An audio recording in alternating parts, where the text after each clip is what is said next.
অনেক দিন আগের কথা, মহেশপুর নামের এক রাজ্য ছিল। সেই রাজ্যের রাজা চন্দ্রকান্ত ও রানী অপর্ণা ছিলেন অনেক অহংকারী। তারা গরিবদের সহ্যই করতে পারত না। রানী অপর্ণা তখন 2 মাসের অন্তঃসত্ত্বা। একদিন রাজা ও রানী রাজ্য ভ্রমণের শেষে মহলে ফিরে দেখে রাজমহলের গেটের মধ্যে এক ভিক্ষুক ঘুমিয়ে আছে। এটা দেখে রাজা রানী অনেক রাগান্বিত হয়। এই প্রহরী, তোমরা থাকতে এই ভিক্ষুক রাজমহলের ভেতরে প্রবেশ করে এখানে ঘুমিয়ে আছে কি করে? মহারাজ, এই ভিখারি কখন ভেতরে প্রবেশ করেছে তা কেউ বলতে পারছে না। তাছাড়া আমরা কোনোভাবেই ঘুম ভাঙাতে পারছি না মহারাজ। এতগুলো প্রহরী থাকতে একজন ভিক্ষুক রাজমহলে প্রবেশ করলো আর কেউ দেখতেও পায়নি? এর জন্য তোমাদেরকে কঠিন শাস্তি পেতে হবে। তাড়াতাড়ি এই ভিক্ষুককে তুলে নিয়ে বাইরে ফেলে দিয়ে এসো। মহারাজ, আমরা সবাই মিলে চেষ্টা করেছি, কিন্তু আমরা আমাদের সম্পূর্ণ শক্তি দিয়েও এই ভিখারিকে ওঠাতে পারিনি। আমাদের মনে হয় এই ভিখারির মধ্যে কোনো অলৌকিক শক্তি আছে। কি অলৌকিক শক্তি? মহারাজ, আপনি এই ভিক্ষুককে লাথি মেরে এক্ষুনি মহলের বাইরে বের করে দিন। হ্যাঁ রানী, আমি এই ভিখারিকে লাথি মেরে মহল থেকে বের করে দিচ্ছি। এই ভিখিরির বাচ্চা, ওঠ ওঠ বলছি! এই ভিখারি, ওঠ ওঠ বলছি! একি, তোমরাই ঘুমরাজের সাথে এমন ব্যবহার করছো কেন? তোমাদের মনে কি কোনো দয়া মায়া নেই? দেখো রানী, এই ভিক্ষুক কি বলছে, এ নাকি ঘুমরাজ। মহারাজ, আপনি এই ভিক্ষুককে লাথি মেরে এই মহল থেকে বের করে দিন। তোমাদের দুজনের মধ্যে এত অহংকার! তোমরা মানুষকে মানুষ বলে মনে করো না। এত অহংকার কিন্তু ভালো না। এর জন্য তোমাদের পস্তাতে হবে। এখনই তোমাদের অহংকার ভুলে যাও, এতেই তোমাদের মঙ্গল। কারণ আমি তোমাদের ভালোর জন্যই এসেছি। এত বড় সাহস তোর! তুই আমাদের উপদেশ দিচ্ছিস? বের হ, তাড়াতাড়ি এখান থেকে বের হয়ে যা। তোর মতো ভিখারির কোনো উপদেশ প্রয়োজন নেই আমাদের। তাড়াতাড়ি এখান থেকে বের হয়ে যা। হ্যাঁ, বের হয়ে যাচ্ছি, কিন্তু আমি তোমাদের যে সন্তানের জন্য আশীর্বাদ করতে এসেছিলাম, আজ সেই সন্তানকে আমি অভিশাপ দিয়ে যাচ্ছি। রানীর পেটে থাকা রাজকন্যা জন্ম হওয়ার পর সেই দিনের 16 ঘন্টা সময় ঘুমিয়ে পার করবে। রাজকুমারী কখনো রাজ্য পরিচালনা করতে পারবে না। এটা আমাকে লাথি মেরে ঘুম ভাঙানো ও তোমাদের অহংকারের ফল। মহারাজ, এই ভিখিরি এইসব কি বলছে? তুমি চিন্তা করো না রানী, এই ভিক্ষুক একটু করুণা পাওয়ার জন্য এমন কথা বলেই থাকে। এই ভিখিরির বাচ্চা, তাড়াতাড়ি বেরো, তা না হলে প্রহরী দিয়ে পিটিয়ে এখান থেকে বের করে দেব। হ্যাঁ, যাচ্ছি, কিন্তু তোমাদের এই অহংকার বেশি দিন থাকবে না।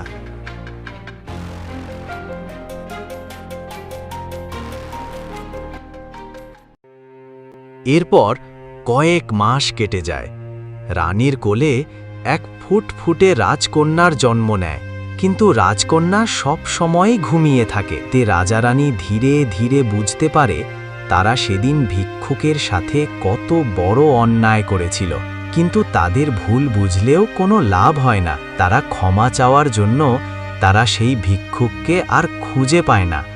এরপর দিন যেতে থাকে। রাজকুমারী দিনের বেশিরভাগ সময় ঘুমিয়ে ঘুমিয়ে 18টা বছর পার করে দেয়। রাজকুমারীর বয়স 18 হলে রাজা এক দরবেশ বাবাকে রাজকুমারীর সামনে হাজির করে। এসেছেন দরবেশ বাবা, দেখুন রাজকুমারী চন্দ্রকান্তা এখনো ঘুমাচ্ছে। আপনি তো বলেছিলেন চন্দ্রকান্তার বয়স 18 হলে এই সমস্যার সমাধান করা যাবে। এবার চন্দ্রকান্তাকে দেখে বলুন কি করে চন্দ্রকান্তার ঘুম কমানো যাবে। আমি দেখছি মহারাজ। মহারাজ, রাজকুমারীর এই সমস্যা সমাধান করার একটা উপায় আমি পেয়েছি। বলুন দরবেশ বাবা, বলুন কি সেই উপায়? মহারাজ, রাজকুমারীর এই সমস্যা ঠিক করতে হলে রাজকুমারীকে তার ঘুমের জগতে থেকে সেই ঘুমরাজকে খুঁজে বের করতে হবে। রাজকুমারী যদি সেই ঘুমরাজকে খুঁজে বের করে তার কাছেই আপনাদের হয়ে ক্ষমা চাইতে পারে, আর ঘুমরাজ যদি আপনাদের ক্ষমা করে দেয়, তাহলে রাজকুমারী ভালো হয়ে যাবে। তবে এখানে একটা সমস্যা আছে। আবার কি সমস্যা দরবেশ বাবা? মহারাজ, ঘুমরাজকে খুঁজে বের করতে রাজকুমারী আর মাত্র 3 দিন সময় পাবে। এর মধ্যে যদি সে ঘুমরাজকে খুঁজে বের করতে না পারে, তাহলে সে চিরদিনের মতো ঘুমিয়ে পড়বে আর তার ঘুম কখনোই ভাঙবে না। রানী, এখন কি করব তুমিই বলো। চন্দ্রকান্তার এই সমস্যা দূর করতে হলে তো চন্দ্রকান্তাকে মৃত্যুর মুখে ঠেলে দিতে হবে। মহারাজ, আমাদের অহংকারের কারণে আমাদের মেয়েটা আজ এই অবস্থায়, কিন্তু আমি আমার মেয়েকে কিছুতেই হারাতে চাই না মহারাজ। মহারাজ, রাজকুমারী যদি তার এই অভিশাপ দূর না করে, তাহলে আর কিছুদিন পর থেকে রাজকুমারীর ঘুম আরও বেড়ে যাবে। তখন রাজকুমারী 7 দিনে একবার জাগ্রত হবে, আর যদি একবার ঘুমরাজের কাছ থেকে ক্ষমা চেয়ে নিতে পারে, তাহলে সে চিরদিনের জন্য সুস্থ হয়ে যাবে। তাহলে আপনি তাই করুন। আপনি রাজকুমারীকে সব খুলে বলুন। আমার মন বলছে আমাদের মেয়ের কিছুই হবে না। সে ঘুমরাজকে এই 3 দিনের মধ্যে খুঁজে বের করে এই অভিশাপ থেকে মুক্তি পাবেই। মহারাজ, যদি আমাদের মেয়ের কিছু হয়ে যায়? কিছু হবে না রানী, মন শক্ত করো। এইভাবে ঘুমিয়ে জীবন পার করার চেয়ে এর সমাধান বের করা বেশি জরুরি। দরবেশ বাবা, আপনি আপনার কাজ শুরু করুন। ঠিক আছে, আমি এখনই রাজকুমারীকে সবকিছু খুলে বলছি।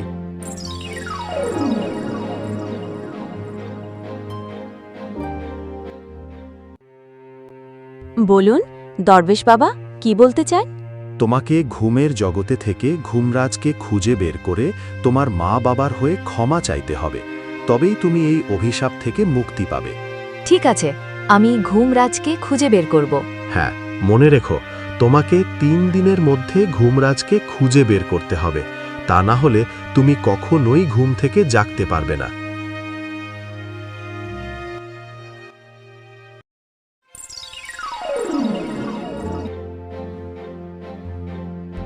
আমি কোথায় এলাম? চারিদিকে তো শুধু পাহাড় আর পাহাড়, আমি তো কোনো লোকালয়ে দেখতে পাচ্ছি না। তাহলে ঘুমরাজকে আমি কোথায় পাবো? যাই, সামনের দিকে এগিয়ে যাই।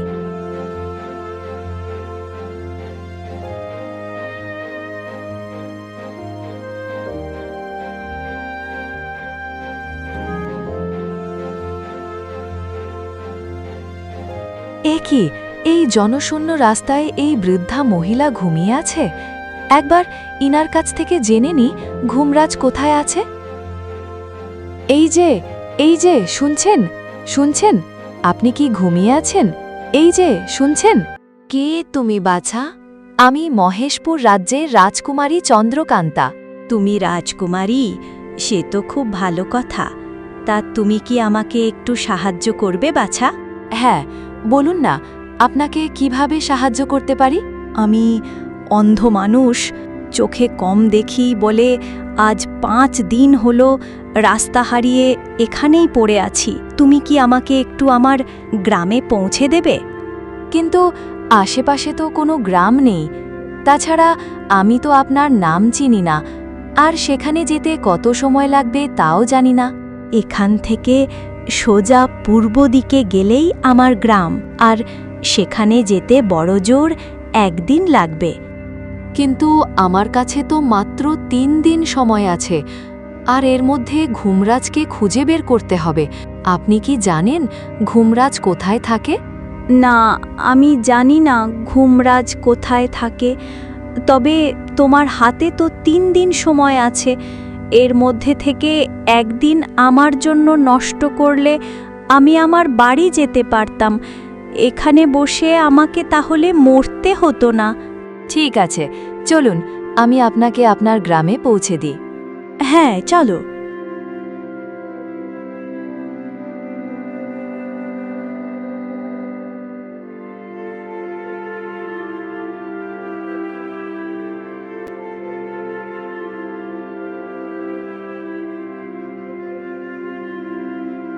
এই যে বুড়িমা, এটাই তো আপনার গ্রাম।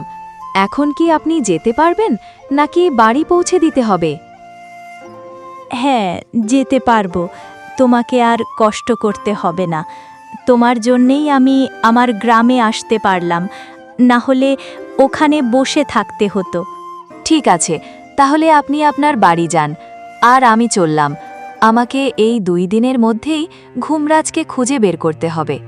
2 দিনের মধ্যে ঘুমরাজকে খুঁজে বের করবে, কিন্তু কোন রাস্তায় গেলে ঘুমরাজকে পাবে তা কি তুমি জানো? না, জানি না। আর পথে না বেরোলে তো পথের সন্ধানও পাবো না।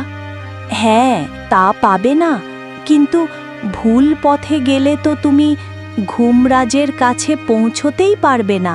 তুমি এখান থেকে সোজা দক্ষিণে চলে যাও, এই পথে ঘুমরাজের মহলের পথ। কিন্তু আপনি তো বলেছিলেন আপনি ঘুমরাজের মহলের পথ চেনেন না। হ্যাঁ, বলেছিলাম, কিন্তু আমি তোমাকে তখন পরীক্ষা করেছিলাম যে তুমি নিঃস্বার্থভাবে আমাকে সাহায্য করো কিনা। তুমি অনেক ভালো, তাই রাস্তা দেখিয়ে দিলাম। এবার যাও, দক্ষিণের রাস্তা তোমাকে ঘুমরাজের মহলের দিকে নিয়ে যাবে। রাজকুমারী বুড়ির কথা মতো দক্ষিণ দিকে চলা শুরু করে। মাঠ পেরিয়ে যখন রাজকুমারী জঙ্গলের রাস্তা দিয়ে যাচ্ছিল, হঠাৎ রাজকুমারী দেখতে পায় এক অসুস্থ কাঠুরিয়া জঙ্গলে বসে জোরে কাতরাচ্ছে। এই যে মেয়ে, কোথায় যাও? আমাকে একটু সাহায্য করো। আমি ঘুমরাজকে খুঁজতে বেরিয়েছি, কিন্তু আপনার কি হয়েছে? আপনি এখানে বসে এমন কেন করছেন? আমি জঙ্গলের গরিব কাঠুরিয়া। সামান্য ভেতরে আমার কুড়ে ঘর। কাঠ কাটতে কাটতে আমি অসুস্থ হয়ে পড়েছি। তুমি কি আমাকে একটু বাড়ি পৌঁছে দেবে? হ্যাঁ, দেব না কেন? আপনার মতো অসুস্থ মানুষকে কি করে এখানে একা ফেলে যায়? চলুন, আপনাকে বাড়ি পৌঁছে দিই।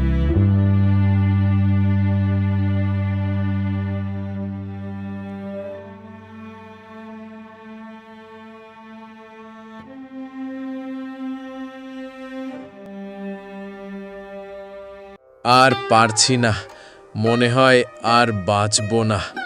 এই বাড়িতে তো আর কাউকেই দেখতে পাচ্ছি না। আপনি কি একাই থাকেন? হ্যাঁ, আমি একাই থাকি। আমার আপন বলতে কেউ নেই।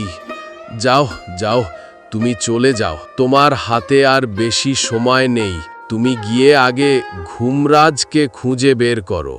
হ্যাঁ, তা তো খুঁজে বের করতেই হবে, কিন্তু আপনাকে এই অসুস্থ অবস্থায় রেখে কি করে যাই? আমার কথা ভেবো না।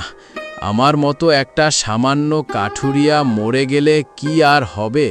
যাও যাও, ঘুমরাজকে খুঁজে বের করে তোমার অভিশাপ দূর করো। না, আমি আপনাকে এই অবস্থায় রেখে যেতে পারবো না।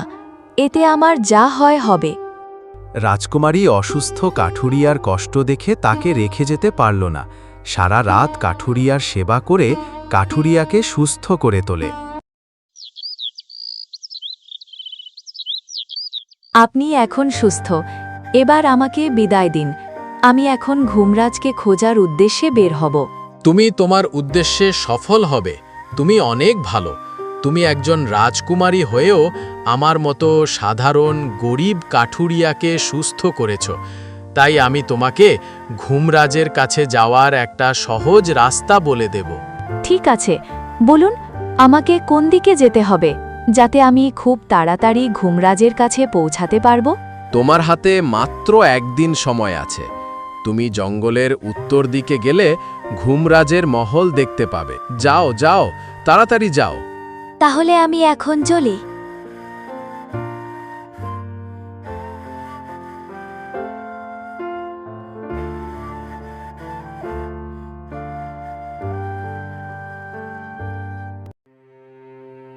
আপনি এসেছ রাজকুমারী চন্দ্রকান্তা? এ কি, আপনি আমার নাম কি করে জানলেন? আর আপনার কথা শুনে মনে হচ্ছে আপনি আমার জন্য অনেক দিন ধরে অপেক্ষা করছেন। হ্যাঁ, আমি তোমাকে অনেক আগে থেকেই চিনি, আর আমি কয়েক বছর হলো তোমার জন্য অপেক্ষা করছি। কিন্তু আপনি তো কে? আর আপনি আমার জন্য এই ঘুমরাজে কয়েক বছর ধরে কেন অপেক্ষা করছেন? আমি অচিনপুর রাজ্যের রাজকুমার বিজয়। আমি তোমার মতো এক অভিশাপে এই ঘুম রাজ্যে আটকা পড়েছি। তুমি একমাত্র আমাকে এই ঘুমরাজ্য থেকে বের করতে পারো। কিন্তু এই ঘুমরাজে আটকা পড়েছেন কেন? আর আমি কিভাবে আপনাকে এই রাজ্য থেকে বের করব? কারণ আমিও অল্প সময়ে নিয়ে এই ঘুমরাজের খোঁজে এই ঘুমরাজ্যে প্রবেশ করেছিলাম, কিন্তু ঘুমরাজকে পাওয়ার আগেই আমার সময় শেষ হয়ে গিয়েছিল।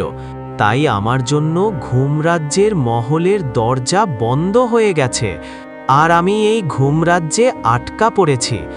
তবে আমি জানতে পেরেছি একদিন তুমি আসবে, আর তোমার সাথেই আমি ঘুমরাজের কাছে পৌঁছতে পারবো। তাহলে তো আপনি ঘুমরাজের মহলও চেনেন। হ্যাঁ, আমি রাজ্যের সব জায়গা চিনি, কারণ আমি এখানে কয়েক বছর হলো আটকে আছি। এই জঙ্গলটা পেরোলেই ঘুমরাজের মহল। ঠিক আছে, চলুন। এরপর রাজকুমার বিজয় ও রাজকুমারী চন্দ্রকান্তা ঘুমরাজের মহলের দিকে রওনা দেয়। পথে যেতে যেতে তারা অনেক ভালো বন্ধু হয়ে ওঠে।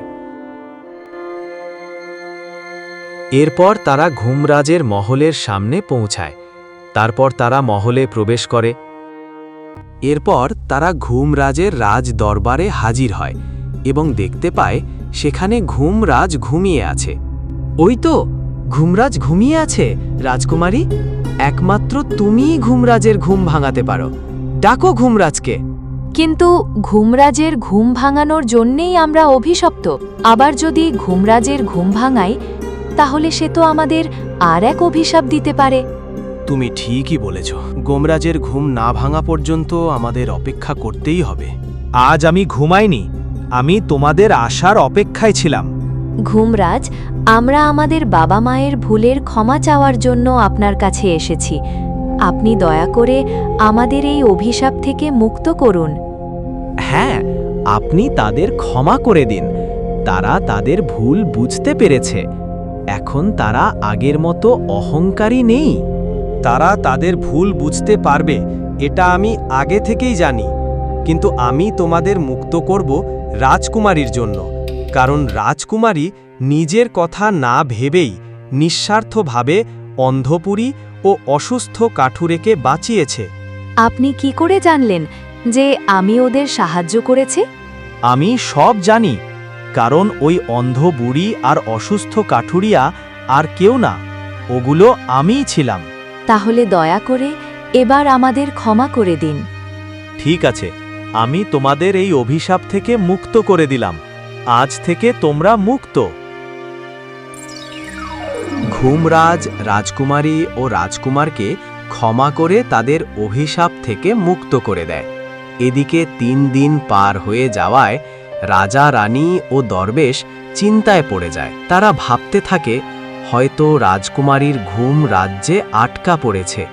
হঠাৎ রাজকুমারীর ঘুম ভেঙে যায়। মহারাজ, দেখুন, আমাদের মেয়ের ঘুম ভেঙেছে। হ্যাঁ মা, ঘুমরাজ আমাকে আর রাজকুমার বিজয়কে এই অভিশাপ থেকে মুক্ত করে দিয়েছে। রাজকুমার বিজয়? রাজকুমার বিজয়টা আবার কে? পিতা, বিজয় অচিনপুর রাজ্যের রাজকুমার। সে আমার বন্ধু।